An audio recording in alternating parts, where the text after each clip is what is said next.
How can I sit as a minister? Government officials are being attacked.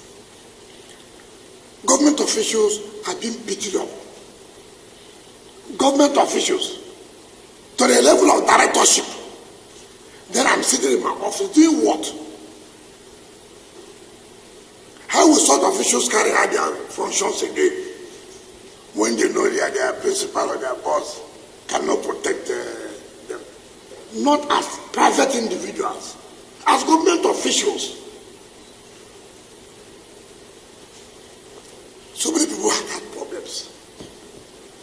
Chief Olusegun Passenger, former a general, former head of state, former president, he will call me on phone. Minister, I look good at this problem of life here. Please carry. I will solve the problem. That is former head of state, former elected president. We have the courtesy of calling the minister. Look, I have this problem. I have this problem. See how you can look into it. General Tiwadan Juma would call you. Look, there is this and this and this. These are people who, they're all retired generals. These are people who cause discipline. They didn't bother because they were former chief of army. They were former president. They never sent soldiers. They never sent anybody to go and attack anybody. They just call you. And respect the gas, respect. I have to respect. And I'll tell them, sir, don't worry. I will sort out the problem. And I will do.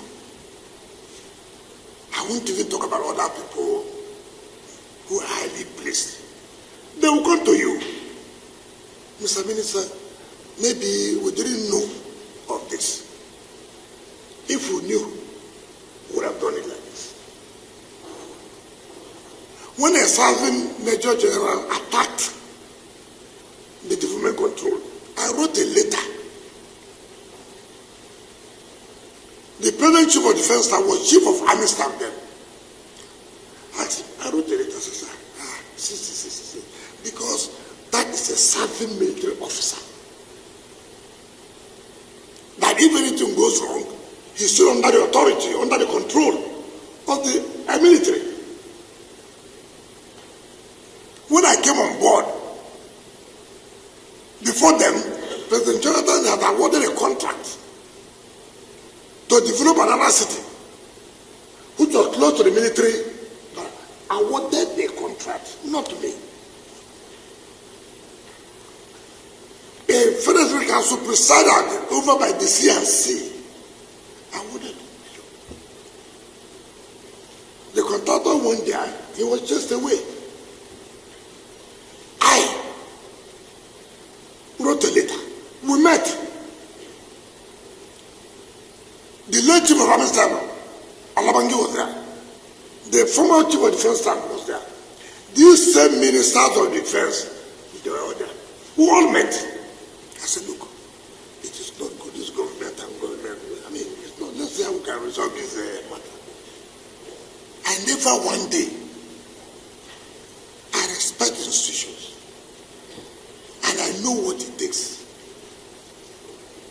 Even as a governor, nobody, no governor will say that they supported the military that more than me. So I know. But how do you see a private individual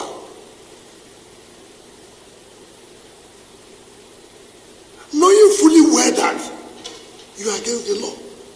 It is not military versus government. No.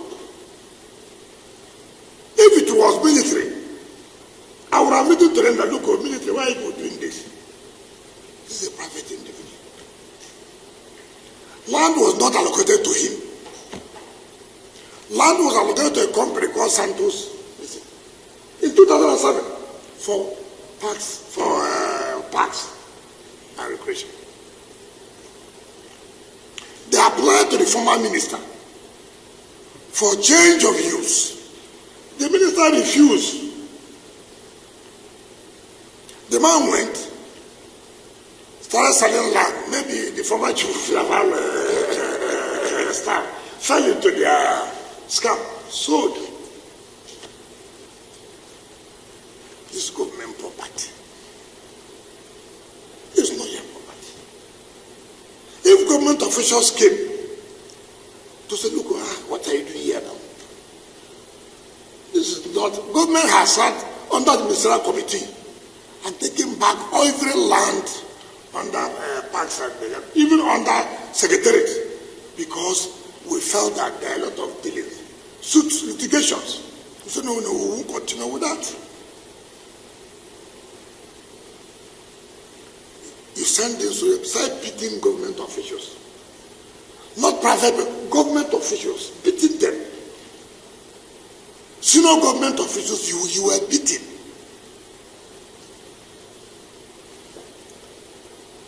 You couldn't even say, okay, let me get to the minister.